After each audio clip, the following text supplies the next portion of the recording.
अस्सलाम वालेकुम दोस्तों, चाला उम्मीद है तो सब कुछ होंदो। वरी एक नई वीडियो खड़ी तव्हांजे खिदमत में हाज़िर थियूं। अॼु ॻाल्हि कंदासीं असांजे सिंध जो बालोड़ फनकार मुख्तियार शीदी जे बारे में।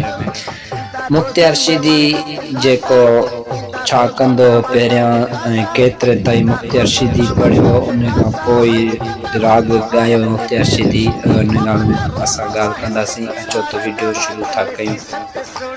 दोस्तों सब का पहिरियां त मुख्तियार शीदी महिनत मज़ूरी कंदो हो ऐं बस कंडक्टरी कई, छोला बि खपाई।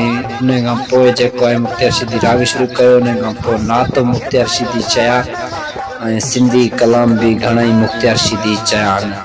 मुख्तियार शीदी गुरबत जे सबब करे एतिरो पढ़ी न सघियो, उन जे करे पोइ वरी महिनत मज़ूरी कंदो हो। महिनत मज़ूरी करण खां पोइ मुख्तियार शीदी शोहरत माणी ऐं पोइ राग ते आयो। पोइ माण्हुनि जे दिलनि ते राज करण वेठो। मुख्तियार शीदी खे माण्हू घणई पसंदि कंदा आहिनि।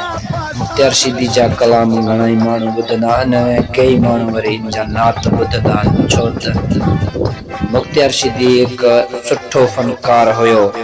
मुख्तियार शीदी जो जेको आहे गुरबत जे करे मुख्तियार शीदी एॾो जेको हो मतिलबु पढ़ी न सघियो। उन खां पोइ मुख्तियार शीदी जॾहिं राग शुरू कयो त पोइ पूरे सिंध में मशहूरु थी वियो।